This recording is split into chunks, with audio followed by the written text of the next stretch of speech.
আসসালামু আলাইকুম রহমতুল্লাহ। স্বাগতম সবাইকে আজকের ক্লাসে। তাহলে আজকে আমরা যে টপিকস নিয়ে আলোচনা করব, তাহলে আজকের টপিকস হচ্ছে মাইটোকন্ড্রিয়া। চলো শুরু করা যাক। তো খেয়াল করো, আমরা আজকে মাইটোকন্ড্রিয়া এই অঙ্গাণুটার সাথে পরিচিত হব। তো প্রথমে আমরা এই মাইটোকন্ড্রিয়া শব্দটার সাথে পরিচিত হব। দেখো এখানে দুইটা টার্ম আছে। প্রথমে কি আছে দেখো, প্রথমে আছে হচ্ছে দেখো মাইটো।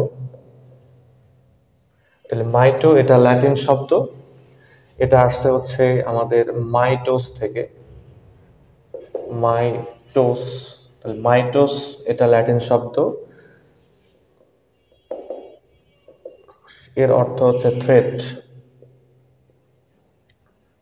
থ্রেড শব্দের অর্থ হচ্ছে সুতা। এরপরে দেখো কন্ড্রিয়া। কন্ড্রিয়া আসছে হচ্ছে কন্ড্রিয়ন থেকে। কন্ড্রিয়ন শব্দের অর্থ হচ্ছে গ্রানিউল, অর্থ হচ্ছে দানা। তাহলে মাইটোকন্ড্রিয়ার শব্দের অর্থ হচ্ছে সাইটোপ্লাজমের ভিতরে দানাদার যে সুতার মতো অংশগুলো দেখা যাবে তাকেই আমরা কি বলবো, মাইটোকন্ড্রিয়া বলবো। তো এই যে মাইটোকন্ড্রিয়া, এই মাইটোকন্ড্রিয়ার নাম কিন্তু প্রথমে মাইটোকন্ড্রিয়া ছিল না। যখন মাইটোকন্ড্রিয়া আবিষ্কার হয়, তাহলে মাইটোকন্ড্রিয়া আবিষ্কার হয় কত সালে? মাইটোকন্ড্রিয়া আবিষ্কার হয় হচ্ছে 1850 সালে। বুঝতে পারছো কত সালে? 1850 সালে। তাহলে 1855 সালে আমাদের একজন বিজ্ঞানী, নাম হচ্ছে কলিকার। কলিকার, তাহলে 1850 সালে বিজ্ঞানীর নাম হচ্ছে কলিকার। ঠিক আছে, তাহলে বিজ্ঞানীর নাম হচ্ছে কলিকার পতঙ্গের পেশিকোষ থেকে। পতঙ্গের পেশিকোষ, ঠিক আছে। তাহলে কোথা থেকে আবিষ্কার করা হয়েছে? পতঙ্গের পেশিকোষ থেকে এরকম একটা অঙ্গাণু আবিষ্কার করে, কিন্তু এটার নাম কিন্তু তিনি দেন, নাম দিছে অন্যজন। তাহলে কি আবিষ্কার করছে? কলিকার। কত সাল? 1850 সালে। আচ্ছা, এরপরে আসো 1890 সাল। 1890 সাল বিজ্ঞানীর নাম হচ্ছে রিচার্ড অল্টম্যান। রিচার্ড অল্টম্যান, ঠিক আছে। তাহলে রিচার্ড অল্টম্যান কলিকার যে অঙ্গাণুটাকে দেখতে পান, আমাদের কলিকার যে অঙ্গাণুটাকে দেখতে পান রিচার্ড অল্টম্যান 1890 সালে, ওই অঙ্গাণুটার নাম দেন হচ্ছে বায়োপ্লাস্ট। দেখো মাইটোকন্ড্রিয়ার নাম প্রথমে কি ছিল? বায়োপ্লাস্ট। বুঝতে পারছো? প্রথমে কিন্তু মাইটোকন্ড্রিয়া ছিল না, প্রথমে নাম কি ছিল? বায়োপ্লাস্ট। তাহলে আবিষ্কার করেন হচ্ছে কে? কলিকার। কোথা থেকে? পতঙ্গের পেশিকোষ থেকে। আর 1890 সালে রিচার্ড অল্টম্যান নাম কি দিল? বায়োপ্লাস্ট। আচ্ছা, এইবার দেখো 1898 সাল, কত সাল? 1898 সাল আমাদের বিজ্ঞানীর নাম হচ্ছে কার্ল বেন্ডার। বিজ্ঞানীর নাম কি?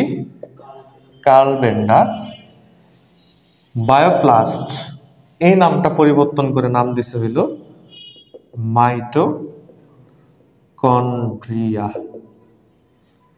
নাম কি দিছে? মাইটোকন্ড্রিয়া দিছে। তাহলে দেখো প্রথমে নাম ছিল হইল কি? বায়োপ্লাস্ট। তাহলে বায়োপ্লাস্ট বলার কারণ হচ্ছে এই অঙ্গাণু থেকে কি উৎপন্ন হয়? শক্তি উৎপন্ন হয়, যে কারণে নাম কি দেওয়া হয়েছিল? বায়োপ্লাস্ট। তারপরে নাম কি পরিবর্তন করা হইল? মাইটোকন্ড্রিয়া। তাহলে মাইটোকন্ড্রিয়া এই নামটা কেন আসলো? কারণ হচ্ছে পরবর্তীতে গবেষণা করে দেখা যায় যে এটা হইলো কিসের মতো? সুতার মতো দানাদার একটা গঠন। মাইটোকন্ড্রিয়ার গঠন হচ্ছে কিরকম? সুতার মতো দানাদার একটা গঠন, এই জন্য নাম কি আসলো? মাইটোকন্ড্রিয়া। বোঝা গেছে? আচ্ছা, তাহলে আমরা আরো কিছু বেসিক কথাবার্তা জানবো মাইটোকন্ড্রিয়া সম্পর্কে। সেটা হচ্ছে দেখো এই যে মাইটোকন্ড্রিয়া, তাহলে মাইটোকন্ড্রিয়াকে কি বলা হচ্ছে?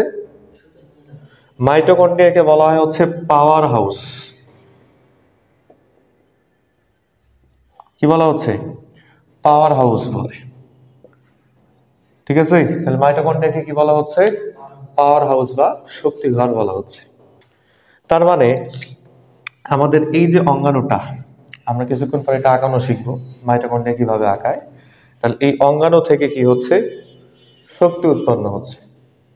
ঠিক আছে, তাহলে একটা প্রাণী যে সারাদিন দৌড়াদৌড়ি করে, ছোটাছুটি করে, তাই না, আমরা যে সারাদিন কথা বলি, তারপরে আমরা সারাদিন পড়ি, তাহলে এত এনার্জি কোথা থেকে আসে? মাইটোকন্ড্রিয়া থেকে। কোথা থেকে আসবে? মাইটোকন্ড্রিয়া থেকে আসবে। বোঝা গেল? কোথা থেকে আসবে? মাইটোকন্ড্রিয়া থেকে আসবে। এই হচ্ছে বিষয়। তাহলে এটাকে কি বলা হচ্ছে? পাওয়ার হাউস বলা হচ্ছে। তাহলে এই অধ্যায় থেকে যদি প্রশ্ন আসে, ঠিক আছে, এই অধ্যায় থেকে যদি প্রশ্ন আসে, তাহলে এই প্রশ্নটা কিন্তু পেয়ে যাবা। তাহলে কেন পাওয়ার হাউস বলা হচ্ছে? কারণ এই অঙ্গাণুর ভিতরে কি হয়? শক্তি উৎপন্ন হয়। তাহলে শক্তি উৎপন্ন হয় কিভাবে? শক্তি উৎপন্ন হয় হচ্ছে শ্বসন পদ্ধতিতে। তাহলে শ্বসন পদ্ধতিতে কি হয়? শক্তি উৎপন্ন হয়। তাহলে এই যে শ্বসন পদ্ধতি, তাহলে যারা শ্বসন সম্পর্কে জানো না, চতুর্থ অধ্যায়ে আমরা শ্বসন সম্পর্কে জানবো ইনশাআল্লাহ।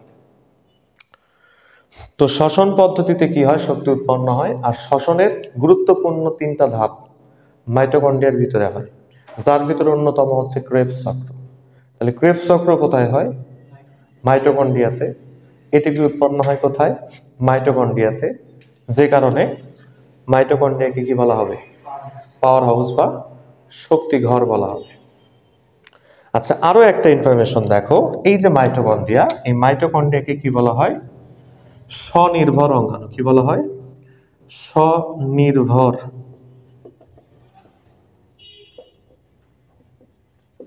অঙ্গাণু। তাহলে মাইটোকন্ড্রিয়াকে কি বলা হচ্ছে? স্বনির্ভর অঙ্গাণু বলা হচ্ছে। তাহলে আমি উপরের গুলো একটু মুছে দিচ্ছি।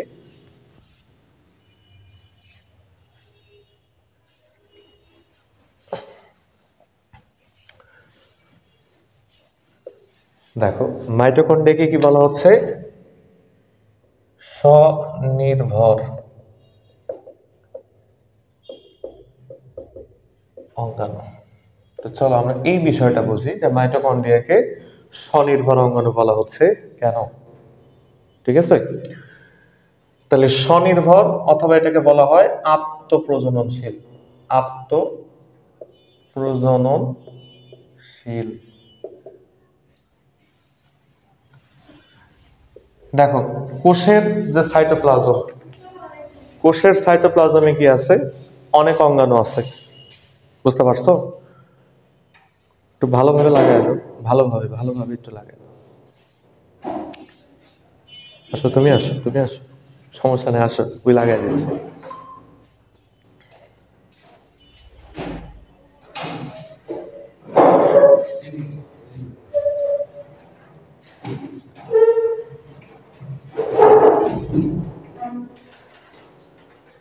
সমস্যা নাই, যে ক্লাসগুলো হয় নাই ওটা তুমি অনলাইনে পাওয়া যাবে। এখন থেকে কন্টিনিউ করো। ওকে ওকে, তাহলে দেখো, মাইটোকন্ড্রিয়াকে কি বলা হচ্ছে? স্বনির্ভর অঙ্গাণু বলা হচ্ছে। আচ্ছা, তাহলে মাইটোকন্ড্রিয়াকে স্বনির্ভর বা আত্মপ্রজননশীল অঙ্গাণু বলা হয় কেন? তাহলে আমাদের কোষের যে সাইটোপ্লাজম, তাহলে সাইটোপ্লাজমের ভিতরে কি আছে? বিভিন্ন ধরনের অঙ্গাণু আছে।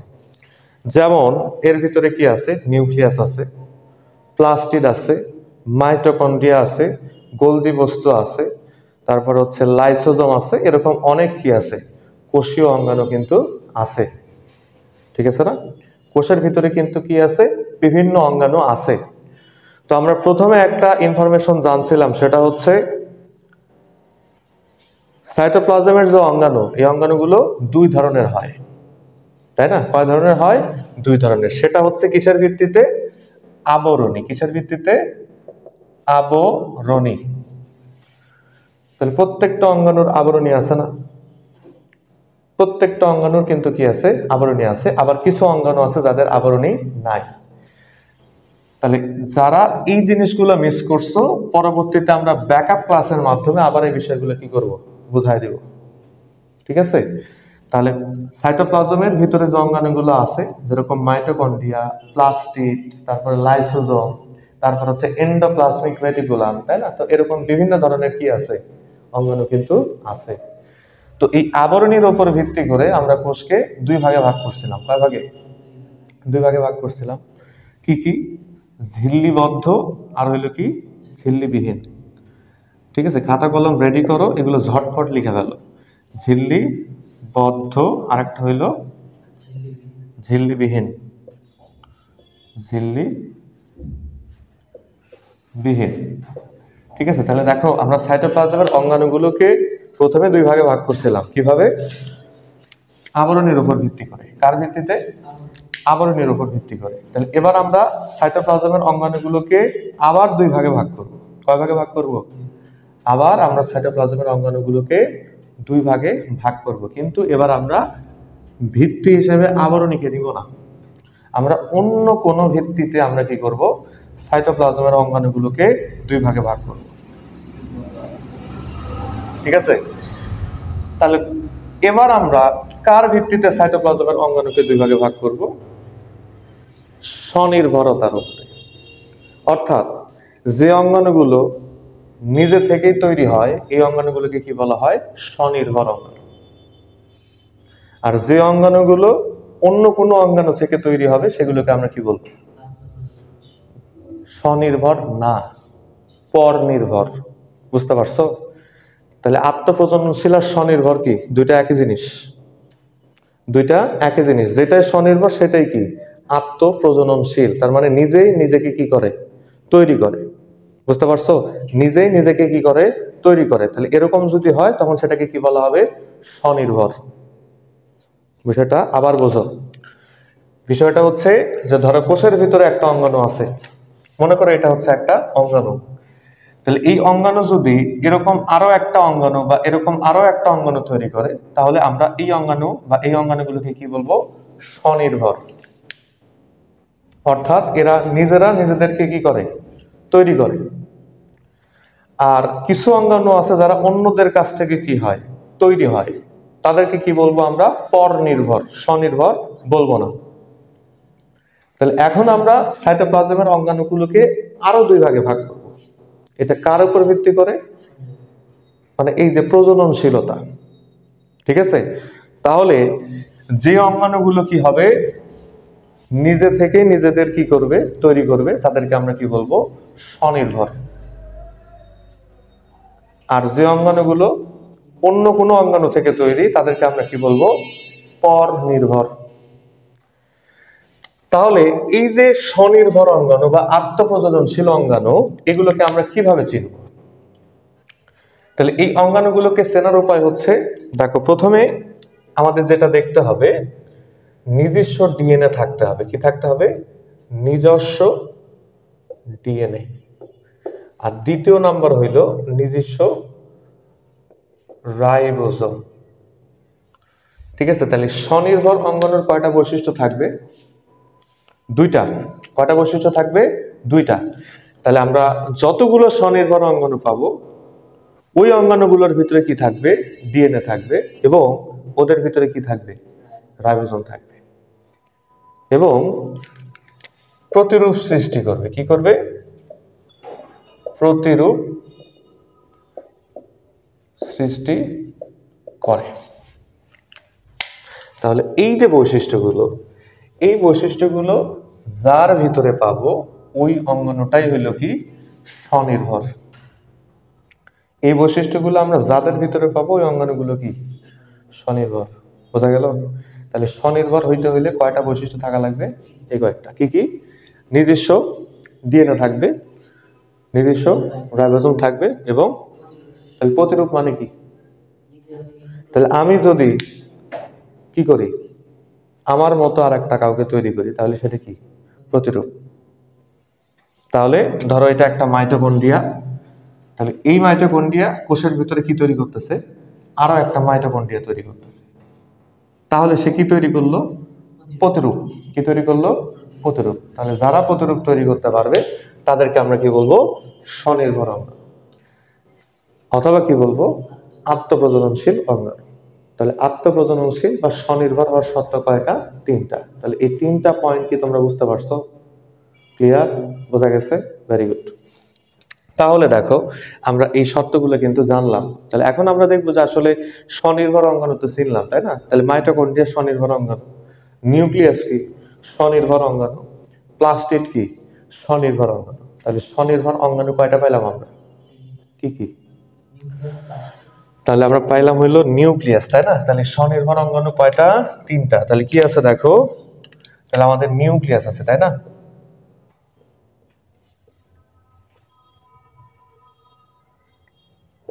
তারপর আছে হচ্ছে আমাদের মাইটোকন্ড্রিয়া, তারপরে কি আছে? প্লাস্টিড, ঠিক আছে? তাহলে এরপরে কি আছে আমাদের? প্লাস্টিড আছে। কি আছে? প্লাস্টিড। তাহলে এই অঙ্গাণুগুলো হচ্ছে কি? স্বনির্ভর। তাহলে পর নির্ভর অঙ্গাণুগুলো কেমন হবে? তাহলে তোমরা দেখলেই বুঝতে পারবা। তোমরা নিউক্লিয়াস চিনো তো নাকি? তাহলে দেখো এটা হইলো নিউক্লিয়াস। আচ্ছা একটু ছোট করে আঁকে।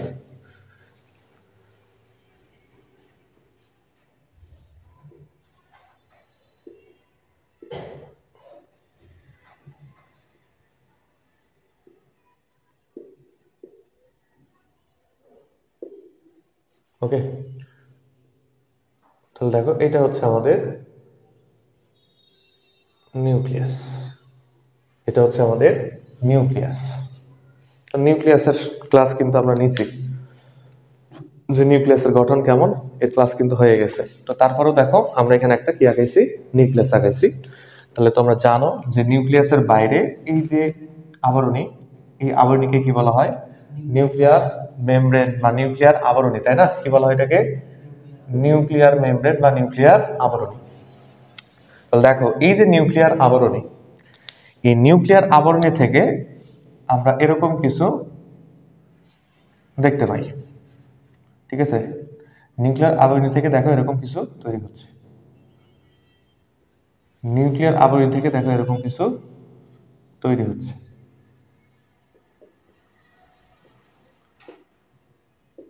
কি বলা হচ্ছে এটাকে?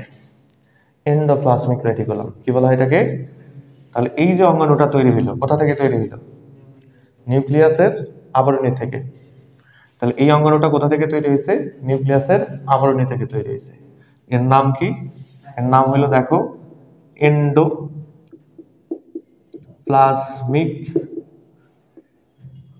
রেটিকুলাম, ঠিক আছে? তাহলে আমরা এন্ডোপ্লাজমিক রেটিকুলাম সম্পর্কে ক্লাস নিব, সমস্যা নাই, আজকে এমনি জানাচ্ছি। তাহলে এটা এন্ডোপ্লাজমিক রেটিকুলাম। আচ্ছা আবার খেয়াল করো, এই যে এন্ডোপ্লাজমিক রেটিকুলাম, এই এন্ডোপ্লাজমিক রেটিকুলাম থেকে আবার এরকম অঙ্গাণু তৈরি হয়। কোথা থেকে? এন্ডোপ্লাজমিক রেটিকুলাম থেকে কি তৈরি হইলো? এরকম কিছু অঙ্গাণু তৈরি হইলো। তাহলে এই যে অঙ্গাণু, এই অঙ্গাণুগুলোকে আবার কি বলা হচ্ছে? গোলজি বস্তু। কি বলা হচ্ছে? গোলজি বস্তু। আবার এই গোলজি বস্তু থেকে এরকম একটা অঙ্গাণু তৈরি হয়, এটাকে বলা হয় হচ্ছে লাইসোজোম। কি বলে? লাইসোজোম, ঠিক আছে? তাহলে গোলজি বস্তু থেকে আবার কি তৈরি হচ্ছে? লাইসোজোম। তাহলে দেখো এই যে এন্ডোপ্লাজমিক রেটিকুলাম, এই এন্ডোপ্লাজমিক রেটিকুলাম কিন্তু কি তৈরি করতে পারে না? এন্ডোপ্লাজমিক রেটিকুলাম তৈরি করতে পারে না। তার মানে এটা কি না? স্বনির্ভর না বা আত্মপ্রজননশীল না। আবার দেখো গোলজি বস্তু কিন্তু কি তৈরি করতে পারে না? গোলজি বস্তু তৈরি করতে পারে না। তাহলে গোলজি বস্তু কি না? আত্মপ্রজননশীল না, স্বনির্ভর না। আবার দেখো লাইসোজোম কিন্তু কি তৈরি করতে পারে না? লাইসোজোম তৈরি করতে পারবে না। তাহলে লাইসোজোম কি না? আত্মপ্রজননশীল না, স্বনির্ভর না। আবার দেখো এই যে এটা কি ভিতরে? নিউক্লিওপ্লাস। এখান থেকে আবার কিছু অঙ্গাণু তৈরি হয় যেগুলো এরকম গোল গোল, এগুলোকে কি বলা হয়? রাইবোজোম। কি বলা হয়? রাইবোজোম। তাহলে দেখো রাইবোজোমও কিন্তু কি না? স্বনির্ভর না বা আত্মপ্রজননশীল না। বোঝা গেল? অর্থাৎ এরা এদেরকে কি করতে পারে না, তৈরি করতে পারে না, এরা অন্য কারোর কাছ থেকে কি হয়, তৈরি হয়। এই জন্য এদেরকে কি বলা হয়, পরনির্ভর। কি বলা হয়, পরনির্ভর। কিন্তু দেখো আমাদের মাইটোকন্ড্রিয়া কি করে, মাইটোকন্ড্রিয়া কিন্তু তৈরি করতে পারে। তারপর আমাদের প্লাস্টিড প্রতিরূপ তৈরি করতে পারে। তারপর আমাদের নিউক্লিয়াস, অর্থাৎ এরা অন্য কারো কাছ থেকে কি তৈরি হয়েছে, এরা কিন্তু অন্য কারো কাছ থেকে তৈরি হয় নাই, এরা কি হয়েছে, নিজেরাই তৈরি হয়েছে। তাহলে এরকম অঙ্গাণুগুলোকে কি বলা হয়, স্বনির্ভর বা আত্মপ্রজননশীল। তাহলে মাইটোকন্ড্রিয়া কি, আত্মপ্রজননশীল। তাহলে মাইটোকন্ড্রিয়ার ভিতরে কি থাকবে, নিজস্ব ডিএনএ, রাইবোসোম এবং কি করতে পারবে, প্রতিরূপ সৃষ্টি করতে পারবে। বুঝতে পারছো? তাহলে এই ইনফরমেশনটা কিন্তু তোমাদের জানতে হবে। আচ্ছা, এরপরে দেখো আর কি কি কথাবার্তা আছে আমরা সেগুলো জানবো। তাহলে স্বনির্ভর কেন বলা হয়, আশা করি তোমরা বুঝতে পারছো। পাওয়ার হাউস কেন বলা হয়, এটাও তোমরা নিশ্চয়ই বুঝতে পারছো। তাহলে এখন আমরা বাকি যে বিষয়গুলো আছে সেগুলো নিয়ে কথা বলবো। ওকে, তাহলে খেয়াল করো, আমাদের যে মাইটোকন্ড্রিয়া এটা কিন্তু ঝিল্লিবদ্ধ অঙ্গাণু। কি ধরনের অঙ্গাণু এটা, ঝিল্লিবদ্ধ। তাহলে মাইটোকন্ড্রিয়া কি ধরনের অঙ্গাণু, ঝিল্লিবদ্ধ অঙ্গাণু। তাহলে মাইটোকন্ড্রিয়াকে কেন ঝিল্লিবদ্ধ অঙ্গাণু বলা হচ্ছে, কারণ মাইটোকন্ড্রিয়ার কি আছে, আবরণী আছে। মাইটোকন্ড্রিয়ার কি আছে, আবরণী আছে, এই জন্য কি বলা হবে, ঝিল্লিবদ্ধ বলা হবে। তাহলে আমাদের মাইটোকন্ড্রিয়া দুইটা আবরণী আছে, কয়টা, দুইটা আবরণী আছে, একটা না, কয়টা, দুইটা আবরণী আছে। ওকে, তাহলে আরো যে বেসিক কথাবার্তাগুলো আছে আমরা এগুলো আলোচনা করতে করতে শিখবো। তাহলে মোটামুটি আমরা কয়টা জিনিস শিখছি, তিনটা। শক্তিঘর বলা হচ্ছে, স্বনির্ভর অঙ্গাণু, আর একটা হইলো ঝিল্লিবদ্ধ অঙ্গাণু। তাহলে এই তিনটা বিষয় কিন্তু ভালোভাবে মাথায় রাখো। ওকে, এখন দেখো কি বলা হচ্ছে, তাহলে আমরা মাইটোকন্ড্রিয়ার আকৃতি নিয়ে কথা বলবো। কি নিয়ে কথা বলবো, আকৃতি।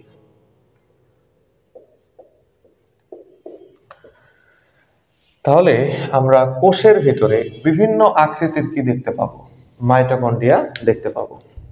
তাহলে মাইটোকন্ড্রিয়ার আকৃতি বৃত্তাকার হতে পারে, কি হতে পারে, বৃত্তাকার, তার মানে গোল হতে পারে। এরপরে হতে পারে এটা হচ্ছে সুতার মতো, কিসের মতো, সুতার মতো, ঠিক আছে। এরপরে মাইটোকন্ড্রিয়ার আকৃতি হইতে পারে দণ্ডাকৃতির, দণ্ডাকৃতির। এরপরে হবে হচ্ছে পেঁচানো। তারপরে দেখো তারকাকৃতির পাওয়া যায়, তারকাকৃতির। তাহলে মোটামুটি এই কয়েকটা আকৃতির কি পাওয়া যাবে, মাইটোকন্ড্রিয়া পাওয়া যাবে। তাহলে আকৃতিগুলো কেমন, তাহলে আমরা বৃত্তাকার মাইটোকন্ড্রিয়া পাবো, সুতার মতো আছে, দণ্ডাকৃতির মাইটোকন্ড্রিয়া আছে, পেঁচানো আছে, আবার তারকাকৃতির মাইটোকন্ড্রিয়াও কিন্তু পাওয়া যায়। তাহলে মাইটোকন্ড্রিয়ার আকৃতি সম্পর্কে যদি আসে তাহলে পারা যাবে। আচ্ছা, এরপরে আসো দেখো,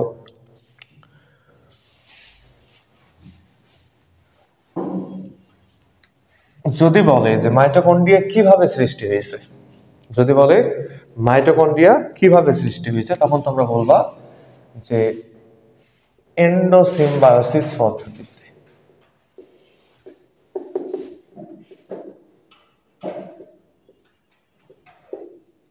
ঠিক আছে, তাহলে যদি বলে যে মাইটোকন্ড্রিয়া কিভাবে তৈরি হয়েছে, তাহলে অ্যান্সার কি দিবা, এন্ডোসিম্বায়োসিস পদ্ধতিতে। তাহলে এই যে এন্ডোসিম্বায়োসিস পদ্ধতি, এটা সম্পর্কে আমি প্রথমে আলোচনা করছিলাম প্রথম ক্লাসে, ঠিক আছে। তারপরেও আমি এই এন্ডোসিম্বায়োসিস পদ্ধতি সম্পর্কে কি করব, অনলাইনে ক্লাস আপলোড দিব, তো তোমরা ওইখান থেকেও কি করতে পারবে, এন্ডোসিম্বায়োসিস সম্পর্কে জানতে পারবা। ক্লিয়ার? আচ্ছা, তাহলে যেহেতু দেখো মাইটোকন্ড্রিয়া এন্ডোসিম্বায়োসিস পদ্ধতিতে কি হয়, সৃষ্টি হয়, তাহলে আমরা এটাকে কি বলতে পারবো, এন্ডোসিম্বায়ন্ট। তাহলে মাইটোকন্ড্রিয়াকে কি বলতে পারবো, এন্ডোসিম্বায়ন্ট। তাহলে মাইটোকন্ড্রিয়া কিভাবে সৃষ্টি হচ্ছে, এন্ডোসিম্বায়োসিস পদ্ধতিতে। তাহলে যেহেতু মাইটোকন্ড্রিয়া এন্ডোসিম্বায়োসিস পদ্ধতিতে সৃষ্টি হয়, ওই জন্য আমরা মাইটোকন্ড্রিয়াকে কি বলবো? এন্ডোসিম্বায়ন্ট। বোঝা গেল?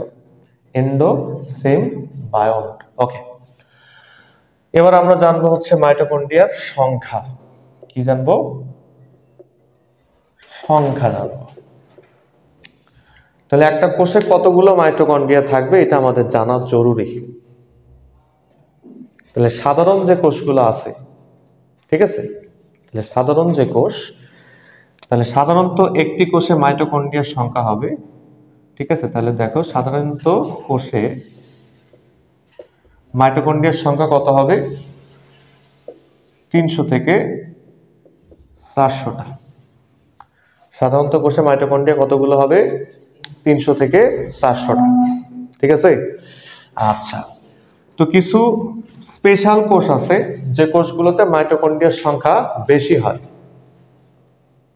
অর্থাৎ যে কোষগুলো একটু বেশি কাজ করে, যে কোষগুলো বেশি পরিশ্রমী, এই কোষগুলোতে মাইটোকন্ড্রিয়ার সংখ্যা কি হবে? বেশি হবে। কেন বলো তো? কারণ এই কোষগুলো বেশি কাজ করে, তার মানে এই কোষগুলোর কি দরকার? বেশি শক্তি দরকার, ঠিক না? দেখো আমরা সারাদিন যদি এরকম ভাবে হাতটাকে নাড়াই, কিছুক্ষণ পরে হাতটা নাড়াইতে ইচ্ছা করবে না। কেন? কারণ আমাদের এইখানে যে পেশিগুলো আছে, এই পেশিগুলো কি হয়ে গেছে? অবসাদগ্রস্ত হয়ে গেছে। তো তখন আমরা কি করি? এটাকে একটু রেস্টে রাখি। রেস্টে রাখার পরে আমরা আবার কিন্তু কি করতে পারি? তাহলে আমরা যখন সারাদিন হাঁটি, কিছুক্ষণ পরে কিন্তু আমাদের আর হাঁটতে ইচ্ছা করে না, তাই না? কিরকম যেন পায়ের যে মাসেলগুলো, পায়ের মাসেলগুলো কি করে? অবসাদগ্রস্ত হয়ে পড়ে। তখন আমরা একটু বসি অথবা আমরা একটু শুই। কেন? একটু রেস্টে রাখি এগুলোকে, তাই না? তাহলে যখন আমরা এগুলোকে রেস্টে রাখি তখন কি হয়? মাইটোকন্ড্রিয়া শক্তি উৎপাদন করে আবার এদেরকে কি করে? অ্যাক্টিভ করে দেয়।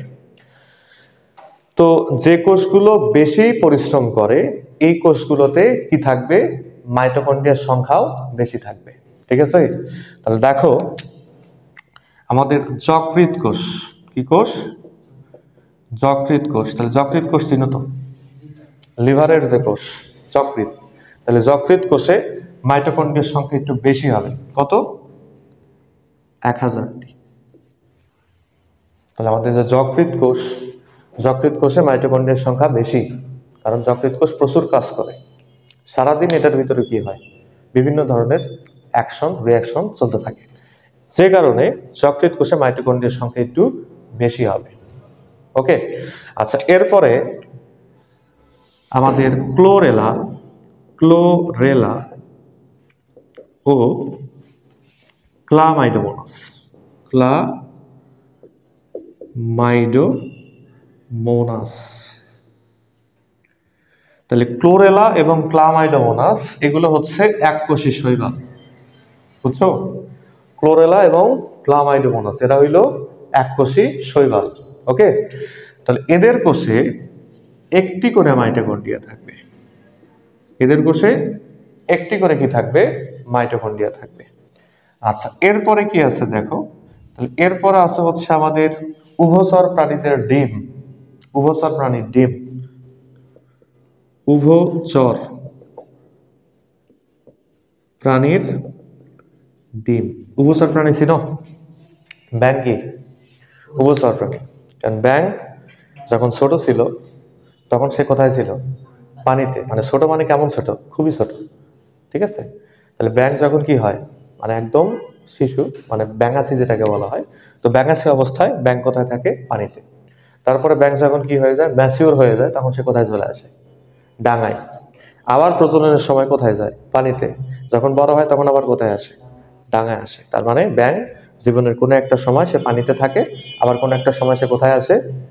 ডাঙায় চলে আসে, যে কারণে ব্যাঙকে কি বলে? উভচর। তাহলে উভচর প্রাণীদের ডিম এখানে কতগুলো পাওয়া যাবে? 4 লক্ষ। কত? 4 লক্ষ মাইটোকন্ড্রিয়া পাওয়া যাবে। অনেক বেশি, তাই না? 4 লক্ষ। আবার কি বলা হচ্ছে দেখো, আবার বলা হচ্ছে অ্যামিবা, চিনো? Amoeba, amoeba. তাহলে যে অ্যামিবা গুলা হচ্ছে একটু বড়, যে অ্যামিবা গুলো একটু বড়। তাহলে অ্যামিবা কি? এককোষী প্রাণী। অ্যামিবা কি? এককোষী প্রাণী। এরা উন্নত প্রাণী না অনুন্নত প্রাণী? অনুন্নত। এরা কিন্তু উন্নত না, এদেরকে কি বলা হবে? অনুন্নত। তাহলে অ্যামিবা হচ্ছে কি? অনুন্নত প্রাণী। আবার এরা হচ্ছে এককোষী প্রাণী। তাহলে অ্যামিবাদের কি আছে? 5 লক্ষ, কত? 5 লক্ষ কি আছে? মাইটোকন্ড্রিয়া আছে। তাহলে অ্যামিবা এর একটা কোষে কতগুলো মাইটোকন্ড্রিয়া আছে? 5 লক্ষ মাইটোকন্ড্রিয়া আছে। এরপরে দেখো আমাদের এই ইনফরমেশনটাও লাগবে, সেটা হলো শুক্রাণু। শুক্রাণু চিনো তো? পুং জনন কোষ কি বলা হয়? শুক্রাণু। তাহলে শুক্রাণুতে কতগুলো থাকবে? 20টা। কয়টা থাকবে? 20টা মাইটোকন্ড্রিয়া থাকবে। তাহলে আমাদের এই কয়েকটা ইনফরমেশন মাথায় রাখতে হবে। তাহলে প্রথম ইনফরমেশনটা কি দেখো, সাধারণ কোষে কতগুলো থাকবে? 300 থেকে 400টা। তারপর দেখো কিসের কথা বলা হচ্ছে? আমাদের যকৃৎ কোষ। কিসের কথা বলা হচ্ছে? যকৃৎ কোষ কতগুলো? 1000টা। তাহলে যকৃৎ কোষে কত? 1000টা। ওকে। এরপরে দেখো এই যে ক্লোরেলা, ক্লামাইডোমোনাস, এগুলো কি? এককোষী শৈবাল। তাহলে এগুলোতে কতগুলো থাকবে? একটি করে। কতগুলো? একটি করে থাকবে। আচ্ছা, এরপরে আসো উভচর প্রাণীর ডিম। কিসের ডিম? তাহলে উভচর প্রাণীর ডিমে কতগুলো? 4 লক্ষ। উভচর প্রাণীর ডিমে কতগুলো? 4 লক্ষ। আচ্ছা, এরপরে অ্যামিবা। তাহলে কেমন অ্যামিবা? বড়। কেমন অ্যামিবা হওয়া লাগবে?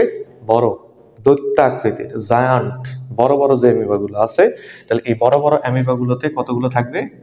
5 লক্ষ কি থাকবে? মাইটোকন্ড্রিয়া থাকবে। আচ্ছা, এরপরে দেখো শুক্রাণুতে কতগুলো আছে? 20টা। মনে থাকবে? ওকে। তাহলে এই ইনফরমেশন গুলো কিন্তু আমাদের লাগবে।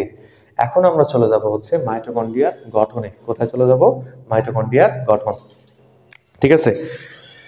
ওকে, তাহলে মাইটোকন্ড্রিয়া আমরা এখন আঁকানো শিখবো। তাহলে তোমরা সবাই পেন্সিল এবং খাতা নিয়ে রেডি হও। আর বায়োলজি ক্লাসে সবসময় পেন্সিল, শার্পনার, ইরেজার এবং কি রাখবা? Colourful pen. ঠিক আছে? কি রাখতে হবে? কালারফুল পেন রাখতে হবে, কারণ এটা হইল শিল্প। বায়োলজি ক্লাস হলো কি? শিল্প, বুঝছো? এখানে পড়াশোনাও হবে এবং আমরা সৌন্দর্য বর্ধন শিখব। তাহলে আমরা মাইটোকন্ড্রিয়ার গঠন আঁকাবো। ঠিক আছে? তাহলে প্রথমে দেখো আমরা কি করব, এরকম এরকম ভাবে একটা ডিম্বাকৃতির গঠন আঁকায় ফেলবো। ঠিক আছে? তাহলে আমরা এরকম ভাবে কি আঁকায় ফেললাম? ডিম্বাকৃতির একটা গঠন আঁকায় ফেললাম।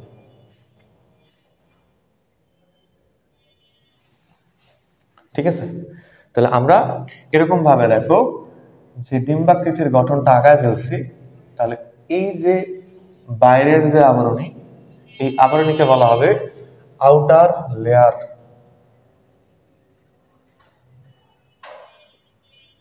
তাহলে আমরা একদম বাইরে যে আবরণীটা আঁকাচ্ছি এটাকে কি বলা হবে? Outer layer. বুঝতে পারছো কি বলা হচ্ছে? এটাকে আউটার লেয়ার বলা হচ্ছে। আচ্ছা, তাহলে দেখো আউটার লেয়ার যেহেতু আঁকাইছি, আগে বুঝো তারপরে লাগবে। ভিতরের পুরো জায়গাটা হচ্ছে কিরকম? ফাঁকা। ফাঁকা না? তাহলে ফাঁকা জায়গাকে কি বলে? প্রকোষ্ঠ। কি বলে? প্রকোষ্ঠ। তাহলে প্রকোষ্ঠ মানে কি? ফাঁকা জায়গা। প্রকোষ্ঠ মানে ফাঁকা জায়গা। ঠিক আছে? তাহলে দেখো এই পুরো জায়গা ফাঁকা না এখন? তাহলে পুরো জায়গাটা কিন্তু কেমন? ফাঁকা। তাহলে আমরা এই যে পুরো ফাঁকা জায়গা, এই পুরো ফাঁকা জায়গাকে তাহলে আমরা কি বলবো? প্রকোষ্ঠ বলবো। তাহলে এটাকে ইংরেজিতে বলা হয় কম্পার্টমেন্ট। কি বলা হয়? কম্পার্টমেন্ট। তাহলে আমরা এটাকে বলবো হচ্ছে আউটার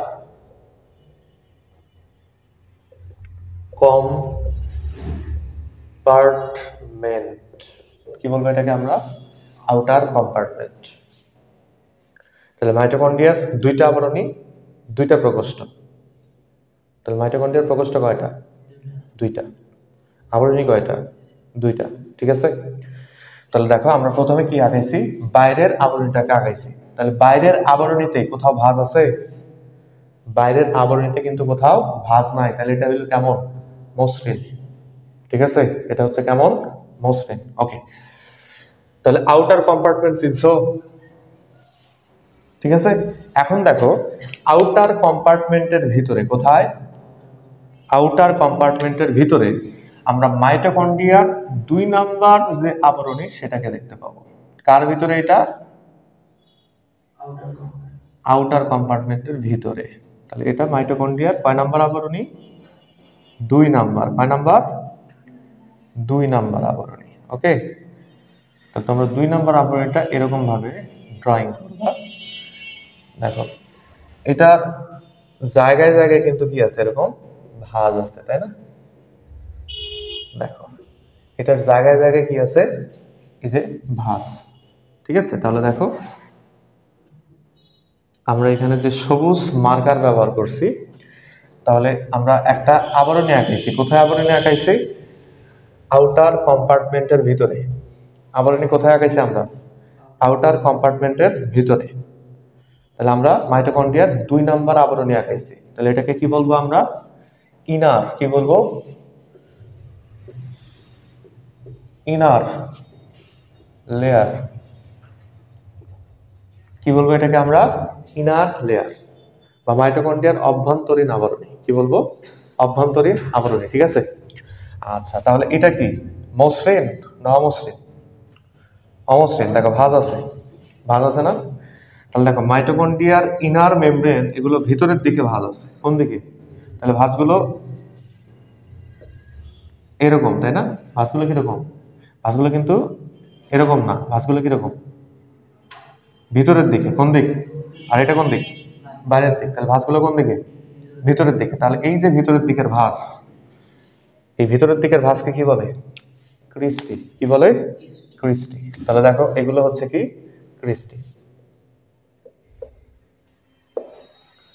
তাহলে ক্রিস্টি কাকে বলে? তাহলে মাইটোকন্ড্রিয়ার ইনার মেমব্রেনের ভিতরের দিকের ভাঁজকে কি বলে? ক্রিস্টি বলে।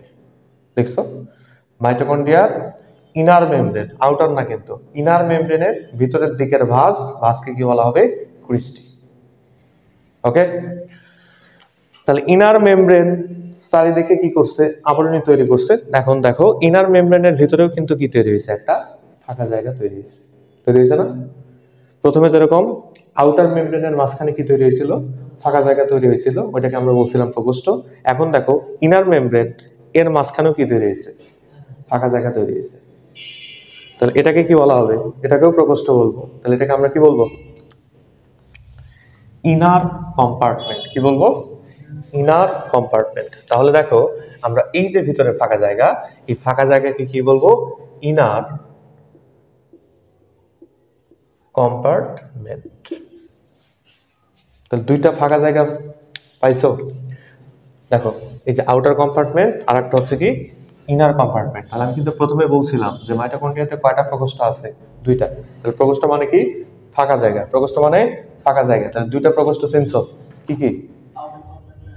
ওকে, এখন দেখো কি বলা হচ্ছে, আমাদের যে ইনার কম্পার্টমেন্ট, এই ইনার কম্পার্টমেন্টের ভিতরে অনেক কিছু থাকে।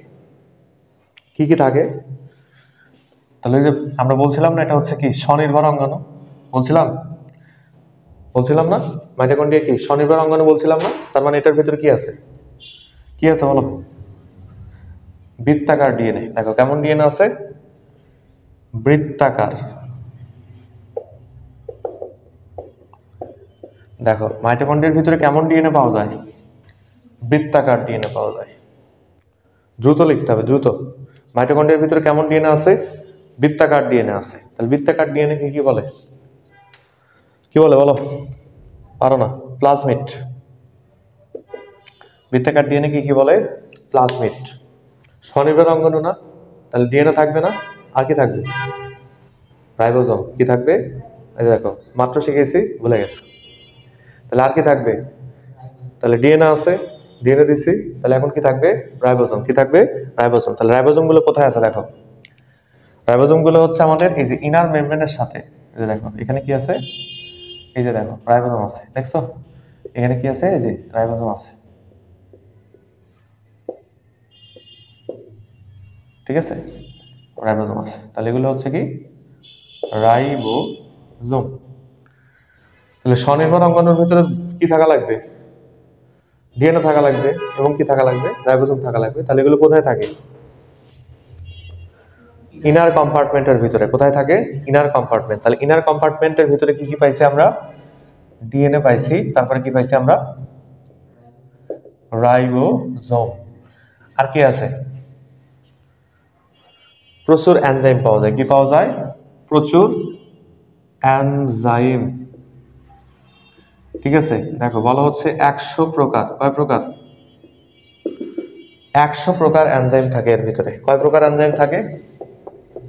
100 প্রকার এনজাইম পাওয়া যায়। কোথায়? ইনার কম্পার্টমেন্টের ভিতরে। কোথায় পাওয়া যাবে? ইনার কম্পার্টমেন্টের ভিতরে। কয় প্রকার এনজাইম পাওয়া যাবে? 100 প্রকার। কয় প্রকার? তাহলে আমরা কি কি পাইছি কম্পার্টমেন্টের ভিতরে? ডিএনএ, রাইবোজোম, 100 প্রকার এনজাইম। আচ্ছা, আর কি থাকে? দ্বিযোজী আয়ন। কি থাকে? দ্বিযোজী আয়ন।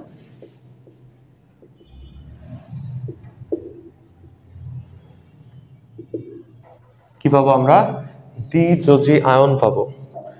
তাহলে দ্বিযোজী আয়ন চিনো তো, যেরকম এই যে সোডিয়াম প্লাস প্লাস, তারপর হচ্ছে ম্যাগনেসিয়াম প্লাস প্লাস, তারপর হচ্ছে Fe প্লাস প্লাস, তাই না? তো এরকম কি থাকবে? দ্বিযোজী আয়নগুলো কোথায় উপস্থিত থাকবে? মাইটোকন্ড্রিয়ার ম্যাট্রিক্সে। কোথায় থাকবে? সরি, ম্যাট্রিক্স বলতেছি, মাইটোকন্ড্রিয়ার ইনার কম্পার্টমেন্টে। কোথায় থাকবে? ইনার কম্পার্টমেন্টে। তাহলে এখন বলো যে আমাদের যে ইনার কম্পার্টমেন্ট, এই ইনার কম্পার্টমেন্টের ভিতরে কি কি আছে? ডিএনএ আছে, রাইবোজোম আছে, এনজাইম আছে। কয় প্রকার? আর কি আছে? তাহলে এর মধ্যে অনেক কিছু আছে। তাহলে আমাদের ইনার কম্পার্টমেন্ট অনেক কিছুকে কি করে? ধারণ করে, ঠিক কিনা? তাহলে আমাদের ইনার কম্পার্টমেন্ট কি করে? অনেক কিছু ধারণ করে। আচ্ছা, তাহলে যেহেতু অনেক কিছু ধারণ করে, তাহলে এই যে ইনার কম্পার্টমেন্ট, এটাকে আমরা কি বলতে পারবো? ধারক। কি বলতে পারবো? ধারক বলতে পারবো না? পারবো। তাহলে কেন ধারক বলতে পারবো? অনেক কিছু ধারণ করে। তাহলে ধারক মানে কি? মাতৃকা। ধারক মানে কি? মাতৃকা। ইংলিশে কি বলে? ম্যাট্রিক্স। কি বলে? ম্যাট্রিক্স। তাহলে কাকে ম্যাট্রিক্স বলে? ইনার কম্পার্টমেন্টকে। কাকে? তাহলে দেখো, ইনার কম্পার্টমেন্টকে কিন্তু কি বলা যাবে? ম্যাট্রিক্স। কি বলা যাবে? ম্যাট্রিক্স।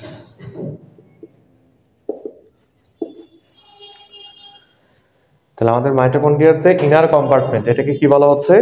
ম্যাট্রিক্স বলা হচ্ছে। তাহলে তুমি বলো তো, কেন ম্যাট্রিক্স বলা হচ্ছে এটাকে? কি কি ধারণ করে? ডিএনএ, রাইবোজোম, তারপর এনজাইম, তারপর দ্বিযোজী আয়ন। তাহলে এত কিছু ধারণ করে, এই জন্য এটাকে আমরা কি বলবো? তাহলে কাকে ম্যাট্রিক্স বলতেছো? ইনার কম্পার্টমেন্টকে। বোঝা গেল? ওকে। আর কি আছে? আরো একটা জিনিস আছে, দেখো এই যে ক্রিস্টি চিনছো তো? তাহলে ক্রিস্টি কি? কার ভিতরে? কি সেটা? কি? Inner layer. এটা কি হয়েছে? ভিতরের দিকে ভাঁজ হয়ে গেছে। তাহলে এই ভাঁজগুলোকে কি বলা হচ্ছে? ক্রিস্টি। কি বলা হচ্ছে? ঠিক আছে। তাহলে ক্রিস্টি কাকে বলে? এটা সহজ না কঠিন? তাহলে মুখস্থ করতে হবে না বুঝে নিলেই হবে? তাহলে বায়োলজি কি মুখস্থ করা লাগে? এটা কিসের বিষয়? বোঝার বিষয়। তাহলে বুঝছো না? ওকে। এখন দেখো এই ক্রিস্টির গায়ে কি আছে? এই ক্রিস্টির গায়ে সবৃন্তক গোলাকার কিছু বস্তুর উপস্থিতি লক্ষ্য করা যায়। কোথায়? ক্রিস্টিতে। কোথায় থাকে এগুলো? ক্রিস্টির গায়ে এরকম কি থাকে? ক্রিস্টির গায়ে এরকম সবৃন্তক গোলাকার কিছু বস্তুর উপস্থিতি লক্ষ্য করা যায়। কোথায় এগুলো দেখা যাবে? বলো কোথায়? ক্রিস্টির গায়ে। তাহলে ক্রিস্টির গায়ে কি দেখা যাচ্ছে? সবৃন্তক গোলাকার কিছু গঠন দেখা যাচ্ছে। তাহলে এগুলোকে কি বলা হবে? বলো। Very good. এগুলোকে কি বলা হবে? অক্সিজোম। কি বলা হবে এটাকে? অক্সিজোম বলা হবে। তাহলে অক্সিজোম কাকে বলে? ক্রিস্টির গায়ে সবৃন্তক গোলাকার যে বস্তুর উপস্থিতি লক্ষ্য করা যায়, এগুলোকে কি বলে? তাহলে মাইটোকন্ড্রিয়ার চিত্রকে আঁকানো সহজ না কঠিন? তাহলে যদি প্রশ্ন আসে যে মাইটোকন্ড্রিয়ার গঠন ব্যাখ্যা করো, তাহলে প্রথমে কি করতে হবে? আমরা সুন্দর করে চিত্রটা আঁকাবো, তারপর প্রত্যেকটা জিনিস সম্পর্কে কি করব, বর্ণনা দিব, তাহলে আমাদের মার্কস দিবে। আর এটা যদি আমরা না করি তাহলে কিন্তু মার্কস দিবে না। ক্লিয়ার? বুঝতে পারছো? তাহলে আজকে এ পর্যন্তই, ধন্যবাদ।